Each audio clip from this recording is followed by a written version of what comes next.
In a world that's forgotten how to overcome and thrive, one man reminds us what grit looks like. Come along with Tomer Klein, the blue-collar Jew, as he explores local and global issues, problems, and most of all, solutions with a Torah and Jewish mindset, reversing much of the misunderstandings of Jewish ideology. And now, your host of the Blue-Collar Jew, Tomer Klein. And welcome back. I'm your host, Tomer Klein, host of the Blue Collar Jew. Last week, we left the show off, and I talked about, because this is right before the strikes that happened in Iran. And I wanted to go over that because a lot's been going on since those strikes. A lot of people getting involved, a lot of propaganda, a lot of things going on the side, on the sidelines. And, I'm a little keen to know, kind of read through the propaganda a little bit. And I had said last week specifically that we have to understand what we're getting ourselves involved in. Now, in no way, shape, or form am I saying this has anything to do with that we shouldn't be involved. We should always be the top dog, because if not, well, what's going to replace us is something I'm not interested in. Neither is any of the listeners, I would imagine. With that being said, now that we're at war with Iran, which this is now a multifaceted war, the U.S. is now getting online. I know that there's some war potentially going on, not war, but Cuba. I know Marco Rubio and Trump have come out and said that here in the near future, we're going to be getting involved in overthrowing or kind of a soft coup with taking over Cuba. And, they're right at our back doorstep, so it makes sense. It's very similar to what Russia claims to be doing with Ukraine, that they don't want NATO on their back doorstep. So we don't want communism and people who oppose us on our back doorsteps either. But we see what's happening with Iran. And I'm seeing videos because, remember, I'm able to see certain things coming through Israeli groups and stuff, WhatsApp groups and Telegram groups, showing these missile strikes that are hitting within the country and causing massive damage, and they're causing casualties. And, of course, it could be worse, because if you think about it, it could very easily turn into a situation where, yes, a nuclear bomb could be attached to one of these. Now, I'm not so worried about nukes, per se, because let's just say even if they hit countries as they're doing now, they're shooting them in every direction. They even hit Cyprus, I believe. Don't quote me on this, but I believe they even hit another island off of Greece.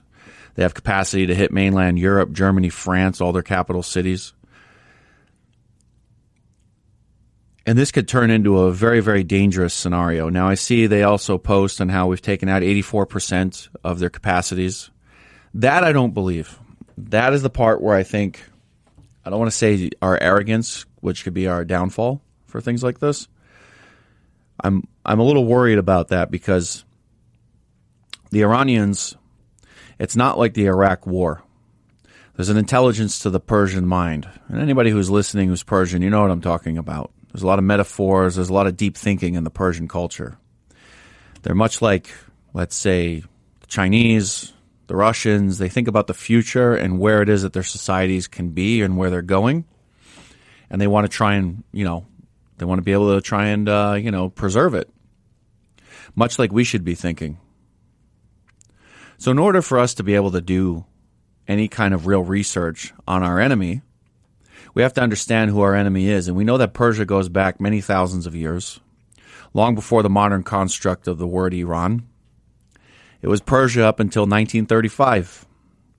People forget also that when you had the leadership in Iran in that time frame, they were a nation of a proud nation. They were a nation that hosted peace talks between, Adolf Hitler. They posted with Stalin. Who else was there? There was also, not Chamberlain, Churchill. And I believe FDR also went there. They went to Tehran, and they had, peace talks, peace meetings. So it's always been a great place of influence, a great place of culture. And that I believe we should respect. But since these throwbacks from, we call it the 7th century, even forward, want to be in control and take us down that rabbit hole that they live in, and the things that they're trying to do and spread throughout the region, I think it's important that we take into mind that that is really the ultimate goal that we are fighting against. But my only concern is what's the end goal? When do we know that we won? And if we're going to be the superpower that I believe we can be, we have to make sure that we can enforce our rule of law over them. Just like America is going to be doing and has already probably done with Israel. Israel's going to end up being, to the dislike of many of the neighbors around them, they will end up being the regional superpower, unless the country collapses in on itself, which is also a possibility, and we can go into that a little bit later. It wasn't long before October 7th, and I was there when a lot of this was happening. Mass demonstrations in the streets, tens of thousands of people in Tel Aviv, Yerushalayim, and other cities, either protesting against Bibi, protesting against the lockdowns, because Israel was a heavy-handed operation during those lockdowns. And everyone got fairly united because of what happened on October 7th, and now they're becoming more united again because of what's happening with Iran. And the Iranians, as we know, in December and January, have been fighting the brutal dictatorship, the brutal leadership of the Ayatollahs. And this isn't going to be a showdown where you're just cutting off the head of the snake. Cutting off the head of the snake works when you only have a snake with one head. In this situation, you have a potential of up to 180,000 of these people who are, heads. There's many mullahs. And what is a mullah? What is the significance of a mullah? It's a Shia Islamic clergy, and it originated from a long-established tradition of religious scholars specializing in Islamic law and theology with roots in Iraq and Iran as early as the 9th century. Now, that's an important thing that I want people to understand.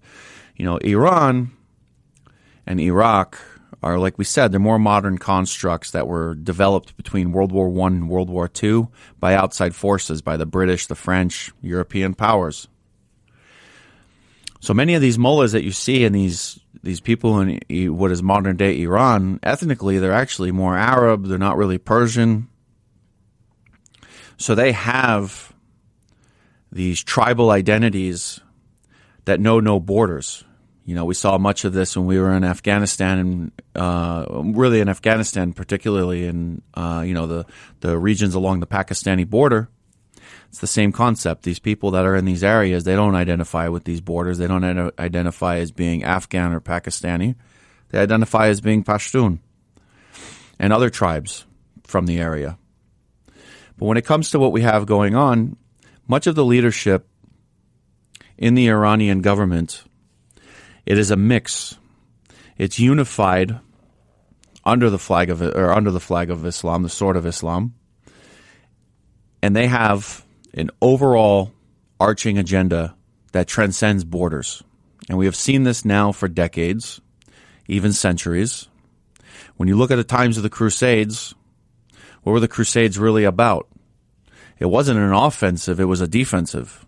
Because remember, much of Europe was around the 700s. Spain was under the start of the conquest of Muslim control. And it wasn't until about, 300, 400 years later, if my history serves me right, that they finally started pushing out the Berber Arab conquest, because at that point they were fairly mixed because of the Arab conquest across North Africa and throughout regions of the Middle East, also spreading into, going into the 9th century into Iran. But, the thing is we have a snake with many heads. That's the point of this. This will not be a situation that is done in 100 days when Congress is going to start pushing back, potentially, unless there's a reason, and I believe, maybe not a black swan event, but we know that these people are here within our borders. Thank you, Joe Biden. Thank you to the Barack Obama administration. This was part of their term all along. Let's not forget that much of the Obama administration had Iranian citizens or ex-citizens that were living there working under the Obama administration, and they were sympathetic to the Iranians. They were the ones who came up with these deals with the nuclear deal that really undermine the regional security. You see, one of two things. Either Obama was an ideologue as a leftist, or he was a jihadist masking as a leftist ideologue, pulling the wool over the common person's eyes in the West. Was he there to be the guy who decided to undermine the United States under the guise of, like the gentleman who said hello in that bar in Austin, Texas, property of Allah? Is he that type? Or is he the leftist type? Or is one of them in the same? Is it when you live such an empty shell, as many of these leftists do, and then you later find out that they convert to something like Islam, it's kind of fitting. Because what fills that void when you don't have God? When you live a life of degeneracy, as we have been seeing now for many decades, because of the leftist ideology that has undermined the fabric and the cloth of Western society. You know, the Bernie Sanders types, the George Soros types. Now people will say, well, you can't say that. They're Jewish. It's anti-Semitic. Well, I'm Jewish, and I can call out these Erev Rav for exactly who they are, and so can you. We have to stand up for what is right, and we have to stand up against these leaderships that are out there that in the end are only wanting our demise. Still to this day, I believe that Barack Obama was just a psyop, just as COVID was, to see what they can get away with. And let me tell you, they got away with a lot. For 2 terms, realistically 3, they were able to undermine the American populace into the current position we are, that we could easily be taken out by these types. We know that the Iranians are here in the United States. We know that they have bad actors all over. And it's time, especially as this war drags on, because it will drag on. This is not if these people have been around forever, their war is going to stick around for a long time. It's not going to go down without a fight. And this last week is only going to prove me right when we're talking about this 100 days from now. And when we come back from the break, we're going to dive into more of this long history, and we'll be seeing you shortly.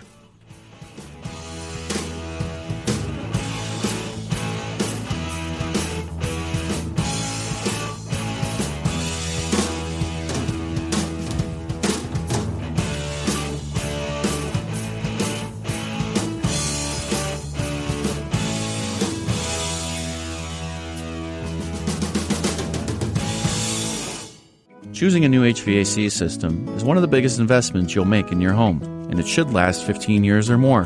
Don't be misled by companies that say 11 years is average. That's right around when the manufacturer warranty runs out. You deserve better than that. At Klein Heating and Cooling, we walk you through every step, the proper install costs, the breakdown of your new system, a plan tailored specifically for your home and your comfort. No surprises, no added cost. Your trusted professionals with you every step of the way. Visit kleinheatingcooling.com. No job is too big or too small.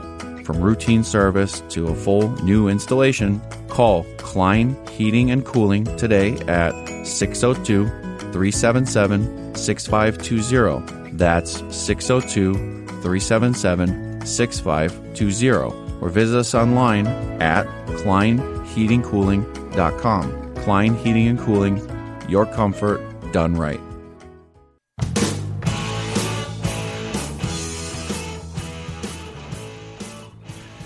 So before the break, we were going into who our adversary is, and we're going to continue going into who our adversary is.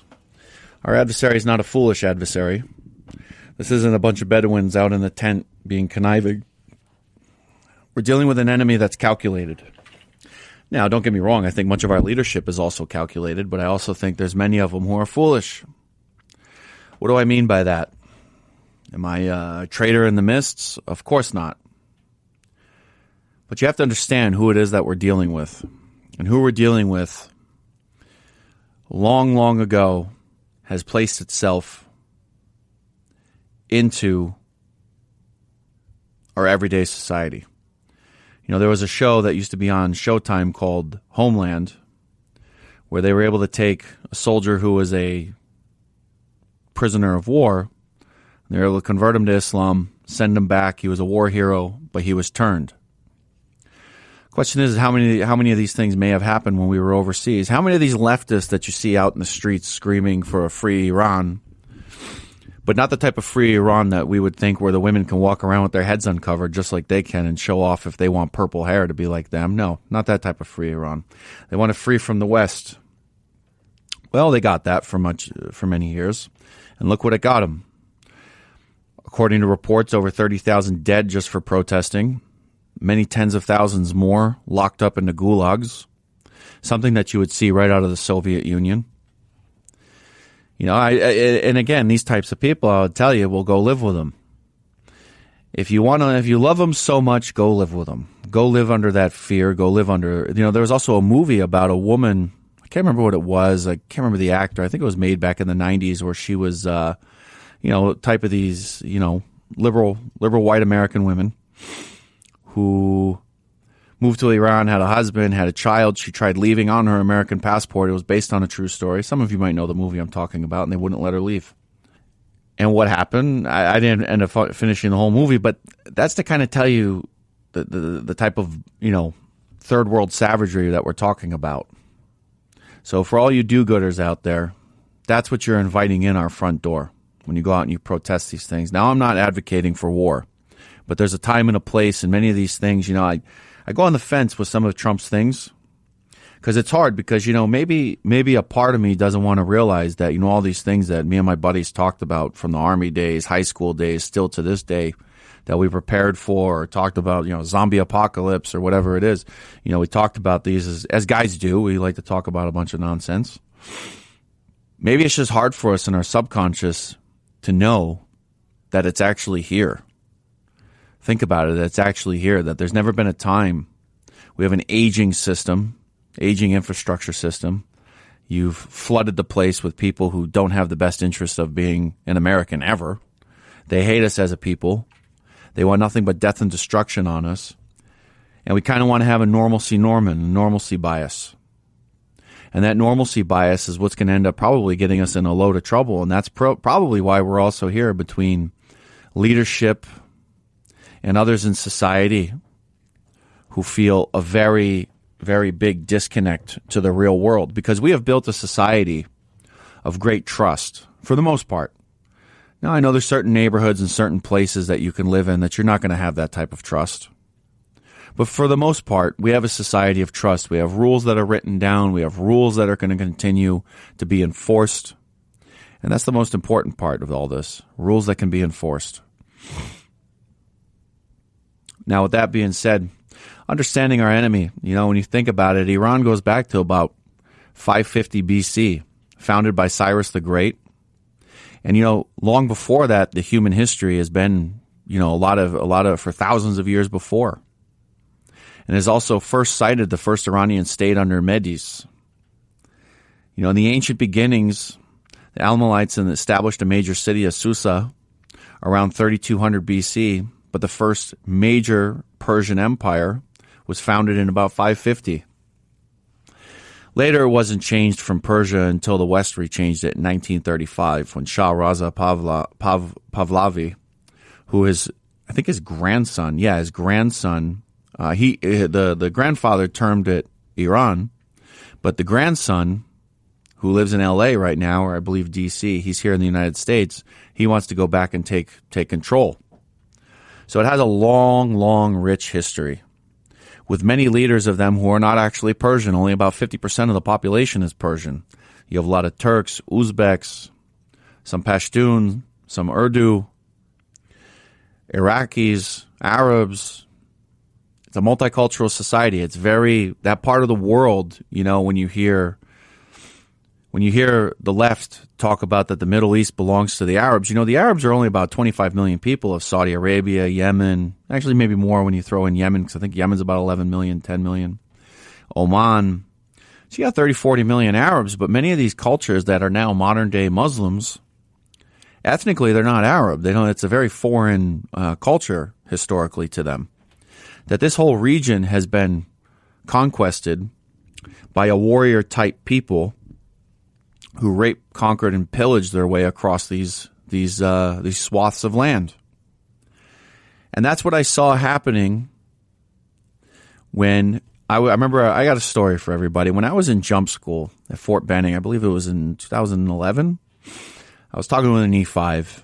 And me and this E5, we were going over the current scenario that was going to go on in the Middle East, because we knew that we were pulling out. He said that he looked out of his Humvee and he saw people lining up along the road, and many coming with carts to go into the old bases and start stripping the places dry of whatever they can get their hands on.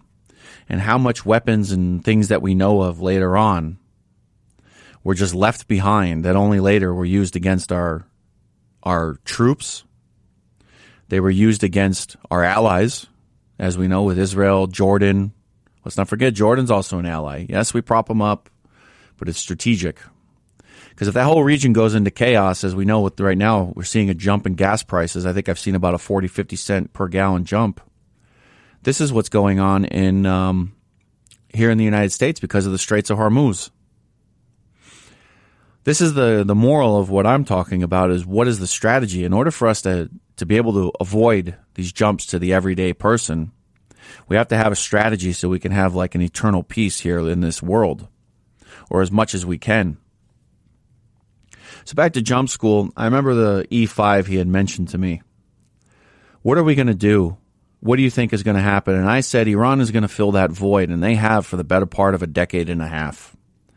They made their way into in the West Bank, Shtachim as we call it in the frontier area in the West Bank. You can hear Persian being spoken. There's operators running around all over there. That's what this is about, eternal struggle for Israel. They can't have that on your borders, just like we can't. And as I've talked about before, they now have Venezuelan documents. They came up in that Venezuelan train that came up from South America through Central America. And they came through, and now they're posing as a different culture and a different society, but they still have that mission in place. That's the cunningness of this enemy that we're dealing with. This is an enemy that won't be forgiving, and our stupidity isn't going to be forgiving either. But as time goes by, the truth of what I'm saying will only come out and show. And when we come back from the break, we've got a little bit more of that truth that we're going to go over.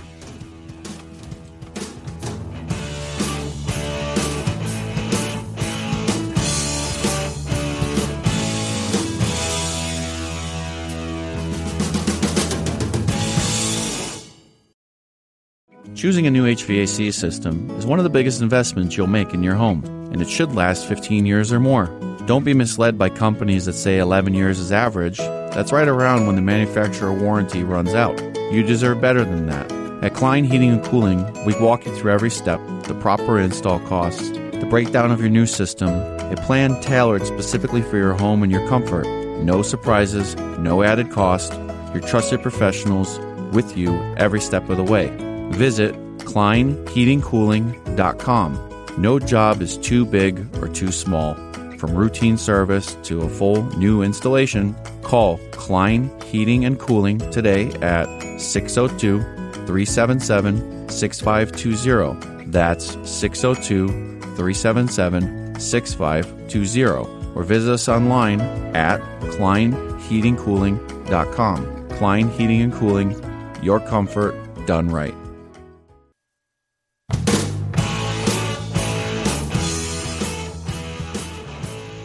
And welcome back to the show.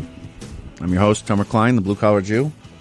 Before the break, we were going over some of the geopolitical issues that are happening of the day. As we all know, since we spoke last week, we talked last week, I mean, the Middle East is back on fire. Never even got to smoldering coals. It was still just at a nice little roll, would say that. The flames were still rolling, but now somebody just dumped a 5-gallon bucket of gasoline on it, and it just blew up. So the U.S. and the Israelis have shot over 2,000 missiles and JDAMs and all kinds of munitions onto strategic targets.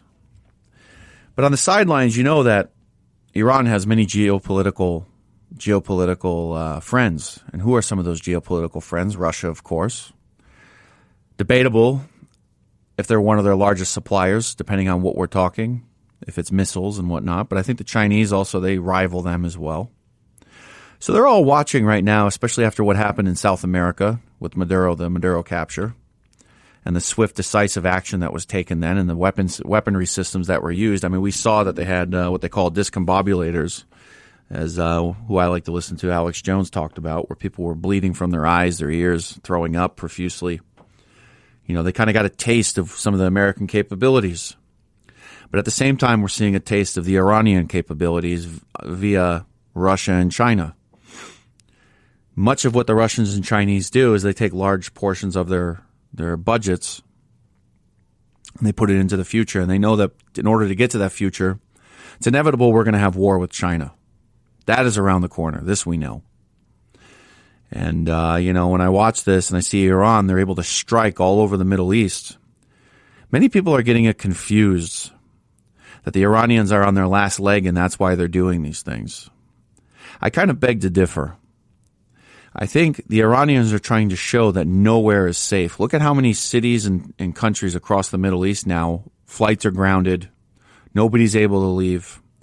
Now, I want you to imagine yourself in that type of situation. What if there is an attack like that on this grid, which can easily happen, and it's the dead of summer and you have no AC and you can't call me to, come and fix your AC or install a new one because we have no power, okay? Now, imagine if you're in that scenario, what would happen? Do you have food supply? Do you have water supply? Do you have backup currency in cash, gold, and silver? Get yourself out of these situations. Yesterday, I'm going to put another plug. I had the wonderful Annette Zhang on a few weeks back of Zhang Enterprises. You guys should check her out on her YouTube channel. She's got a podcast. Phenomenal woman. She's a very, very endearing woman to me. She's got great, great stuff. Talks about great things. And she says, and specifically, in those types of scenarios, first of all, we would be able to survive even without AC. But the medical issues, the sanitation issues with the backups, these types of things. Now, this isn't fear-mongering. How would you be able to barter for things? Because people have other stuff stocked up. There's going to be bread. There's, things like this, food. How would you be able to survive yourself in a situation like that? That would be easy enough to be said that there would be mass chaos, and to think that our adversaries don't have that in mind. And of course, we would have an immediate strike back. There is redundancies for the political and military establishments here in this country to do the same to others. But could you imagine, I work in a lot of hospitals and nursing homes. Could you imagine what would end up happening to those poor people? And think about that. It's kind of an obligation for a lot of us to be on top of these things because we're one step away. If anything that is being shown, if Iran is really on their last legs, as the media is saying, that means they're more desperate than ever to pull off something like what I'm talking about. And this isn't a fear tactic. This is something that I think needs to be taken into consideration, not just by our establishment, but you and me as an individual. What would happen in a situation like that? Imagine summertime, trying to get out of this place, and it's 115 degrees outside, 110 degrees outside. And you have to hump out with a backpack and haul out of here and procure your own supplies as you're trying to get to a place that you know is safe. And or bugging in. That's also a possibility. These are the things that I want people to take into consideration because we all know that the Chinese, in particular, they're building out at least 50% of all of our infrastructural needs for transformers, big power generation plants, all the things that are needed here in the United States to keep our power grid up and going. And I believe that's why Trump is doing a lot of the things that he's doing by trying to bring stuff back, do the tariffs, get stuff online, get everything going on in this hemisphere where maybe we could start building out some of our neighbors. And when we come back from the break, I'm going to go over some of these strategies and some of these solutions that I feel is important. See you soon.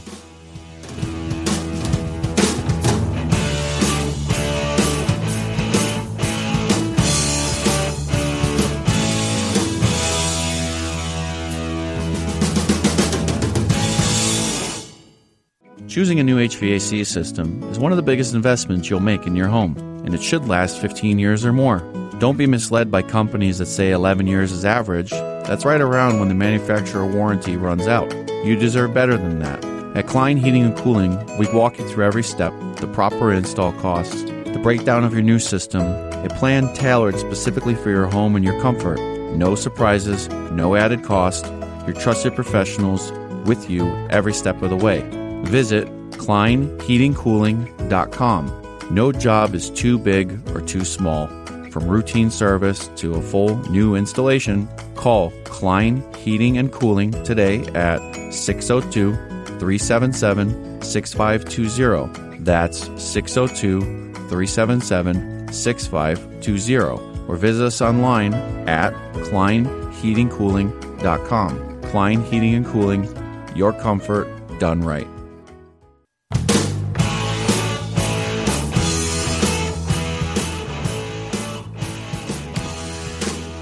And welcome back to the show. Before we jumped off the last segment, we were going over Iran and its geopolitical friends. Much of the intel that, the Ukraine-Russian war has given to both parties, because we are at war. World War III has already started. The U.S. has been testing out, let's not forget, the Shahed drones are the ones that the Russians are using pretty frequently in the war in Ukraine. You see some of those drones also hit in Qatar. Some of those drones, I believe, in the past have hit, in Tel Aviv, killing a Russian citizen, I think, who was actually there on vacation, of all things. So there's a lot of intel that has been gained through this whole deal that we have going on. Let's not forget that the Ukrainians have also hit power stations within Russian borders. Which this sounds something like out of a movie, something out of a World War II movie, these types of fighting that we're seeing and we're hearing about. Same thing goes in Iran. Pete Hegseth has come out and talked about war in Iran possibly having boots on the ground up to 50,000. You know and I know that it won't go to just 50,000. Boots on the ground in Iran would look like something like 500,000. You could 10x that. And right now we're starting to see the Kurds in the north, our lovely friends the Kurds in the north, which are a great society, great culture. They have been a friend of Israel. They've been a friend of the United States, even when the U.S. a few years back kind of left them out high to dry. But they're going to be the first blow against the Iranian troops. I could definitely say that what Trump is doing, instead of getting our people caught up in the middle of this and limiting the amount of American servicemen and women from being killed, as we saw this last week, we had 3 and an additional 5 injured, is we start utilizing the people who want those freedoms. It's kind of like something out of the SF playbook, the Green Berets playbook, where you come in, you take a population that is pushing back against the oppressive population, and you use them to go ahead and do the same tactics that we know our enemies are going to be doing to us. But much of those tactics, as we know, you could find at any university professor here in the Valley or anywhere in the country or the West. Condescending, reverse policies against its own population. Are they on the payroll? Who knows? We really don't know. But what we do know is this is something that has to be tackled. And tackle it we shall. So the Chinese, before this war kicked off, they had sent a large amount of missile batteries with countless aircraft that were bringing in supplies and bringing, whether they were missiles or anti-aircraft, batteries, along with potentially taking out a lot of leadership. Now, we know much of the leadership has been killed, but as we spoke earlier in the show, they have the leadership. They have 180,000 heads to this snake, not just one head to the snake, that can go ahead and push back on all these things. So as of now, the Kurds are starting to do their fighting in the north, and I believe in a free Kurdistan. For all of you who say free Palestine, a fictitious name that was given by the Romans in a way of conquesting over Judea. Learn your history, because that's the historical reference of accuracy. And there's a lot out there. The new phrase is, you're not anti-Semitic, you're anti-Zionist. Now, if you want, I don't care what your views are, to be honest. I'll debate you. That's not a problem. And just because I'm Jewish doesn't mean that I always side with the Israeli perspective, because I'm a freedom-loving American at the same time. And much of Israel's detriment is because they've adopted this European mentality, this Middle Eastern mentality, where the individual doesn't have those rights to express themselves fully. Now, with that being said, I would say the other reason why we are in this position is because we got too comfortable. For many, many years, our enemies have been telling us straight to the face. That's what the Satan does. He tells you straight to the face what they're going to do to you. And us, and this is the only reason, because this is a Torah fact, Satan will tell you to your face what you're going to do, what they're going to do to you. And we're the foolish ones who sit in the background of our everyday society, and we think to ourselves, nobody would do that to us. Just like those at Gush Katif, when they got pushed out of Gaza, where they didn't have those rockets shooting out of there, but the day that they did that, maybe not to the day exact, but soon after, they started launching those rockets out. So at the end of the day, was Trump correct when he decided to do this attack? Was it the Epstein files that made Trump do these things? Maybe. Or maybe our enemies finally were able to finally do these things, even though we've been hearing from Bibi for the better part of 3 decades now, since 1996, that Iran is weeks away, a year away, however long away from developing a nuclear weapon. But even so, I'll play devil's advocate and say if they are not ready or they weren't even close, the fact that they're hitting Cyprus means that they can hit Paris, they can hit Berlin, and before you say, well, they can hit them back first as well, you don't want these death cults to be the ones that have those type of capabilities, because they openly come out and say what it is that they're going to do to you. And I have my beefs with the government, I have my beefs with the narrative, but that beef cannot be disputed, what I'm talking about right now. When they come out, when the Satan comes out and tells you what they're going to do to you, you better take them seriously. If you don't take them seriously, you'll have October 7th attacks like you have. You'll have more bar shootings like what just happened on 6th Street in Austin, Texas, where the man openly walks around with property of Allah, screaming obscenities, and then decides to start shooting up the place. And I guarantee you, people were just sitting there because they're too nice, which is the greatest asset we have as a people in the West, and specifically here in America. You know, in all my travels, people always tell me, what is it that you can tell about Americans? How do you know that they're American? We're always smiling. We're always a happy people because we've sacrificed blood and spoils to be able to have a society like that. Look at the Europeans, depending on which ones, the French in particular. They don't look too happy.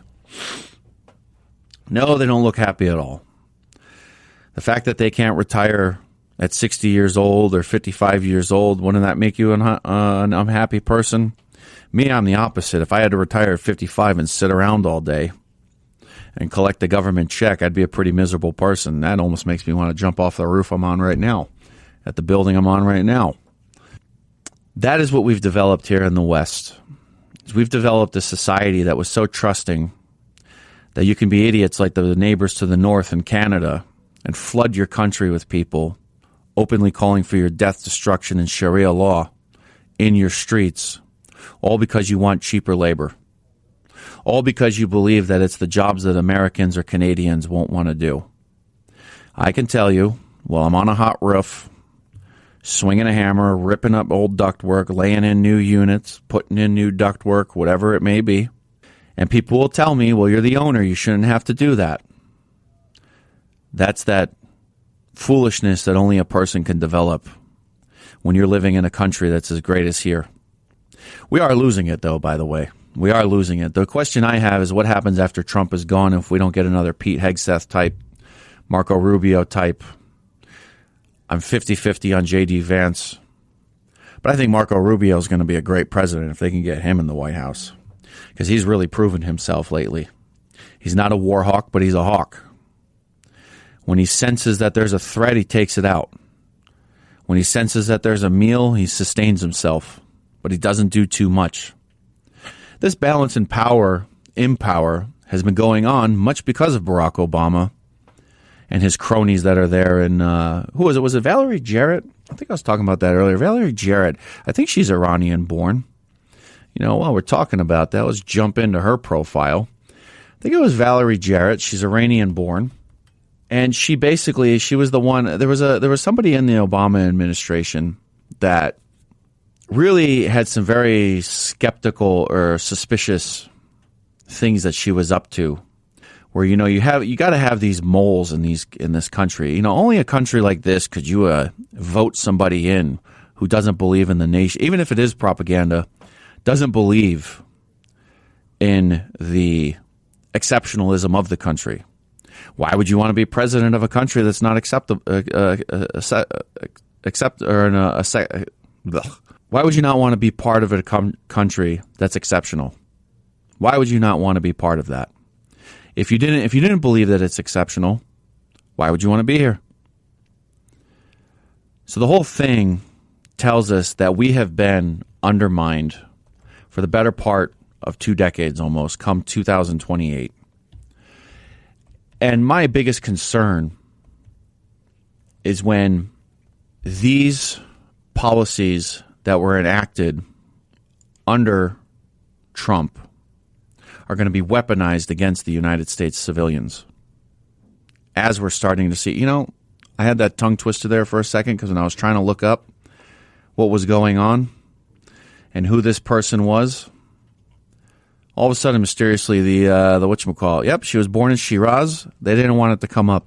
Yep, it's doing it to me again.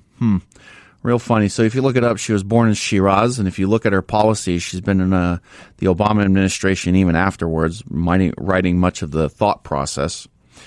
We have been compromised on any levels. That's why, as I was saying last week, when you look at a place, when you see what was going on with Ilhan Omar and her ilk, screaming at the president in the middle of the speech, it's like the inmates are running the asylum, huh? It's like the inmates are running the asylum. And here at this asylum, we need to take back the asylum. The inmates don't run the place. We run the place. And right now, since the Obama administration, with all of his backhanded weakness or strategic, all of his strategic implementations, there's a very good chance that that's why we know that this war will not stop until maybe a presidency or two after he is gone. Because this war is a larger war. Now, I heard Naftali Bennett come out and say that the real enemy, he was the former prime minister and he's been a politician in Israel for many years. And he was sounding like a real war hawk, where he was talking about on how Turkey is the real threat. Turkey being the real threat, they're more dangerous than Iran. The last thing we need is our boys and girls over there having to deal with these things on the backs, or doing this for another nation. That other nation being Israel. And that nation being Israel, I would not want to see them being the guys who run the show for the United States, because there's a lot of accusations out there that that's what's going on. Now, I don't want to go on that conspiratorial side because they got a bunch of dirt on Trump? No, I think that's the narrative that the Democrats never talked about back when their guy was in office. But now all of a sudden, because their guy's not in office, they want to weaponize that against Trump. And the truth of the matter is that Trump is doing the dirt that the Democrats and half of the Rhino Republicans have been kicking that can down the road for decades now. And of course, there's going to be a lot of money that's going to be made because of this scenario that's going on right now in the Middle East, this situation going on in the Middle East, just as if there's been in any other war. But looking at the greater perspective of what we have going on now, I think it's a good idea for this next week that we should keep in mind, what is the end goal? And if the end goal is securing strong strategic partners in the Middle East so we can keep the Chinese out from milking the place dry of that new 54 million ounce gold mine that was found in Iran in 2024, and if we can stranglehold the Chinese out of their energy production, because we built that country with our American workers And those American workers and those middle-class jobs were shipped over to them so they can have a middle class. So I think they should be a little thankful for that. And after this, and next week, we're going to go over some of that. We're going to go into the history of the failed policies of NAFTA. But until then, I want everyone to have a good show, or a good week, and we'll see you next week. Shavua Tov.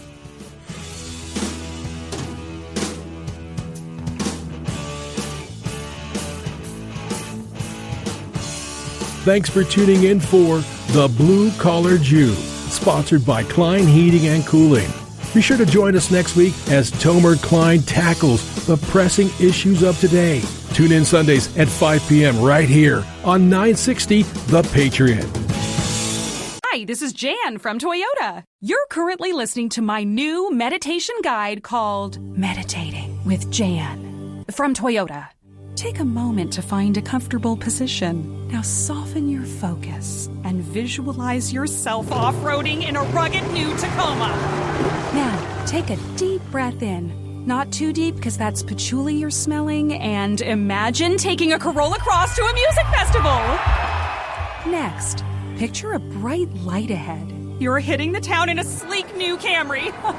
Now engage your senses. What do you hear? A donkey. That's what you heard because you're in a farm sanctuary now in a spacious new Grand Highlander. When you're ready, take a final deep breath in and go from dreaming it to driving it today. That's Jan's meditation. Dealer inventory may vary. See your participating Toyota dealer for details. Event ends March 31st. Toyota, let's go places. Tyler Reddick here from 2311 Racing. Another checkered flag for the books. Time to celebrate with Chumba.